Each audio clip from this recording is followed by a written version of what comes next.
नमस्कार दोस्तों, स्वागत है हमारे इस चैनल टुडे एग्जाम पर। दोस्तों आज 18 जुलाई 2022 एमटीएस के थर्ड शिफ्ट का भी एग्जाम समाप्त हो गया है तथा तृतीय पाली के एग्जाम में जीके जे सेक्शन से जो भी प्रश्न पूछे गए सभी प्रश्नों को हम लेकर आए हैं। दोस्तों अगर आने वाले समय में एमटीएस का आप एग्जाम देने वाले हैं तो ये सीरीज आपके लिए काफ़ी इंपॉर्टेंट रहेगा, क्योंकि बहुत सारा प्रश्न जो है हूबहू रिपीट किए जा रहे हैं और कुछ प्रश्न जो हम एक्स्ट्रा फैक्ट बताते हैं वहाँ से एग्जाम में आ जाती है। तो चलिए दोस्तों शुरू करते हैं, देखते हैं आज तृतीय पाली में कौन कौन सा प्रश्न पूछा गया था। एक प्रश्न पूछा गया था कि भूटान की सीमा भारत के किस किस राज्य से लगती है। दोस्तों भूटान की सीमा जो है ये भारत के अरुणाचल प्रदेश, पश्चिम बंगाल तथा सिक्किम से लगती है। तो ऑप्शन में जो भी इनमें तीनों में से कोई भी एक रहा होगा तो वही राइट आंसर करके आना था। अब अपने तरफ से जो हम एक्स्ट्रा फैक्ट में रखे हैं ये है कि तीनों तरफ से बांग्लादेश से घिरा हुआ भारतीय राज्य कौन सा है, तो ये है त्रिपुरा। तो आने वाले शिफ्ट के लिए इसे आप इंपोर्टेंसी देंगे। साथ ही साथ भारत की सबसे लंबी सीमा किस देश के साथ लगती है, तो ये बांग्लादेश के साथ लगती है। आपको ये बात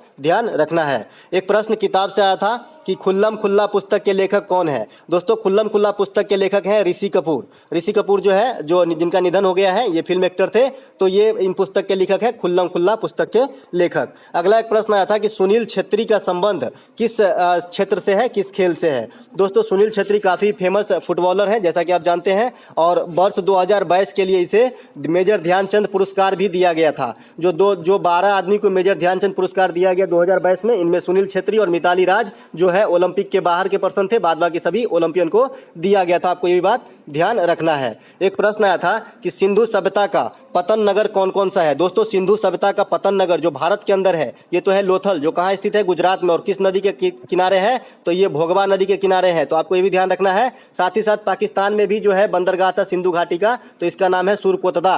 तो आपको ये भी जो है ध्यान रखना है। साथ ही साथ सिंधु घाटी की जो सबसे पश्चिमी स्थल है ये भी सुरकोतदा ही है, तो आपको याद रखना है। साथ ही साथ मैं पूर्वी जो है स्थान बता ही चुका हूँ, आलमगीरपुर है, ये यूपी में है, और उत्तर में है मांडा, ये जम्मू कश्मीर में है, और दक्षिण में है दायमाबाद, ये महाराष्ट्र के अंदर है। तो ये आपको सारा जो अंतिम छोर है सिंधु घाटी सभ्यता का, आपको ये याद रखना है। एक प्रश्न आया था कि संविधान सभा के अस्थायी अध्यक्ष कौन थे।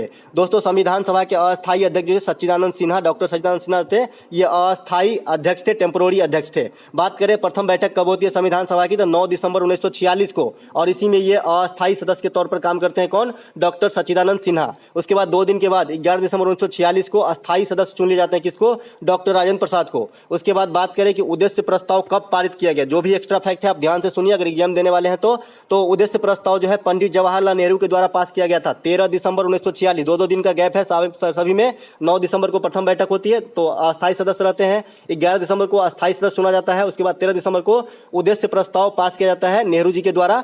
और प्रारूप समिति में कुल कितने सदस्य थे, तो 7। उसमें से अध्यक्ष कौन थे, तो भीमराव अंबेडकर। भारत का संविधान कब अंगीकार किया गया, 26 नवंबर 1949 ईस्वी को। और भारत का संविधान कब लागू किया गया, तो 26 जनवरी 1950 ईस्वी को। तो जो भी फैक्ट यहाँ से बन पड़ा मैंने इसमें शामिल किया, आप उसको ध्यान से देख लीजिएगा। एक प्रश्न आया था कि 2021 में जब मृत्यु हो गई बिपिन रावत साहब का, तो किस पद पे थे। दोस्तों बिपिन रावत जो है भारतीय सेना के प्रथम सीडीएस थे, और इसी पद पे रहते हुए इनका डाइन हार्नेस हुआ था। पद पर रहते हुए हेलीकॉप्टर क्रैश में इनकी जो है दुर्घटना में मृत्यु हो गई थी। बात करें 2022 में बिपिन रावत को कौन सा पुरस्कार दिया गया, तो पद्म विभूषण से इन्हें सम्मानित किया गया। कुल 4 आदमी में एक नाम जो है बिपिन रावत साहब का भी है। अगला एक प्रश्न आया था कि निम्नलिखित में से कौन सा एक ग्रह नहीं है। दोस्तों ग्रह से मैंने आपको जो मॉडल सेट दिया हूं उसमें भी क्वेश्चन बताया, और यहां से ग्रह से पूछा गया है। आपको नहीं विश्वास हो रहा है तो हमारे टेलीग्राम चैनल पर जुड़ जाइए, वहां पे पीडीएफ भी आपको दिखाई देगा। तो जो दोस्तों जो ग्रह नहीं है ये है प्लूटो। प्लूटो को जो है बौना ग्रह का संज्ञा दे दिया गया है, और ये ग्रह के श्रेणी से इसे निकाल दिया गया है। बात करें अभी ग्रह कौन कौन से हैं, तो ग्रह जो है वर्तमान समय में 8 ग्रह हैं, जो इस प्रकार हैं, बुध है, शुक्र है, पृथ्वी है, मंगल, बृहस्पति, शनि, अरुण और वरुण। और ये सूर्य से बढ़ती हुई दूरी के क्रम के अनुसार ही मैंने इसे सजाया है, आप भी देख लीजिए। सबसे पहला है बुध, सूर्य से निकट में, फिर शुक्र है, और तीसरा है पृथ्वी, और इस प्रकार मंगल, बृहस्पति, शनि, अरुण, वरुण, इसका दूरी जो है सूर्य से बढ़ते क्रम में ग्रह को सजाया गया है। सबसे बड़ा ग्रह की बात करें तो ये बृहस्पति है, जुपिटर, और सबसे छोटा कौन है, बुध। कौन से 2 ग्रह है जिसके पास कोई उपग्रह नहीं है, तो ये है बुध और शुक्र, इनके पास कोई उपग्रह नहीं है। उसके बाद पृथ्वी के पास कितने उपग्रह हैं, तो एक ही उपग्रह है, कौन, चंद्रमा। सबसे अधिक उपग्रह किस ग्रह के पास है, तो शनि के पास, सैटर्न के पास। पहले ये जुपिटर के पास हुआ करता था, लेकिन अब सबसे अधिक उपग्रह वाला जो ग्रह बन गया है ये शनि बन गया है। सबसे बड़ा उपग्रह कौन सा है, गैनामीड, ये किसका उपग्रह है, तो ये है बृहस्पति का ग्रह। तो दोस्तों आपको जो एक्स्ट्रा फैक्ट है वो आपको अच्छे से करके जाना है। साथ ही साथ इसका अगर पीडीएफ चाहिए तो आप टेलीग्राम लिंक पर ज्वाइन कर लीजिए, डिस्क्रिप्शन में लिंक दिया गया है, आपको पीडीएफ भी मिल जाएगा। एक प्रश्न आता है कि पंडित लच्छू महाराज का संबंध किस नृत्य से है। दोस्तों पंडित लच्छू महाराज का संबंध जो है कथक नृत्य से, और कथक कहाँ का नृत्य है, तो ये उत्तर भारत का एक प्रमुख नृत्य है। एक प्रश्न कोशिका से आया था कि कोशिका क्या है। तो दोस्तों कोशिका जो है ये सजीवों में रचनात्मक और क्रियात्मक इकाई होती है। और कोशिका शब्द का सबसे पहले प्रयोग कौन किए थे? तो रॉबर्ट हुक। तो आने वाले शिफ्ट के लिए रॉबर्ट हुक को आप याद रखेंगे कि कोशिका शब्द का जन्मदाता है ये। अगला एक प्रश्न आया था कि राष्ट्रपति द्वारा राज्यसभा में कितने सदस्यों का मनोनयन किया जाता है। दोस्तों इसको तो हम पूरा एनालिसिस के दौरान एकदम जो है पोस्टमार्टम कर दिए थे, आपको ये क्वेश्चन छूटना नहीं चाहिए अगर आप एनालिसिस को फॉलो करते हैं तो राष्ट्रपति द्वारा राज्यसभा में 12 सदस्य को मनोनीत किया जाते हैं। और ये पद्धति जो है कहाँ किस देश के संविधान से लिया गया है? तो आयरलैंड के संविधान से लिया गया है। साथ ही साथ राज्यसभा में कुल कितने सदस्य हो सकते हैं? तो 250 अधिकतम हो सकते हैं। 238 प्लस 12, 238 चुनाव के द्वारा और 12 जो है राष्ट्रपति के द्वारा मनोनीत किए जाते हैं। बात करें राज्यसभा का विघटन होता है तो जी नहीं, कभी नहीं इसका विघटन होता है। राज्यसभा का विघटन कभी नहीं होता है।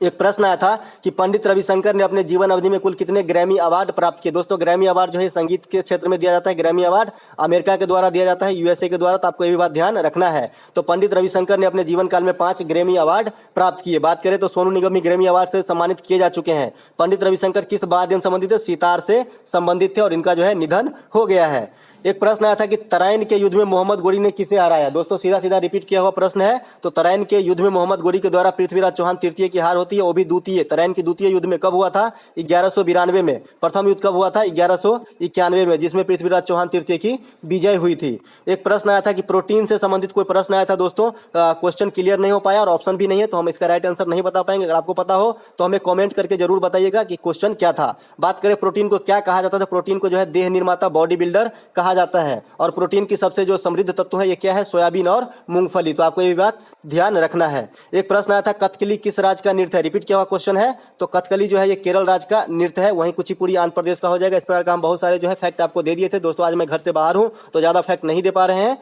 निम्नलिखित में से कौन सा जो है प्रसिद्ध तबला वादक है? तो अल्लाह रखा जो है तबला वादक है। ये भी रिपीट किया हुआ क्वेश्चन है, ये भी रिपीट किया क्वेश्चन है। तो यहाँ पे जो देखने को मिल रहा है कि 6 से 7 क्वेश्चन जो है हूबहू रिपीट किए गए हैं।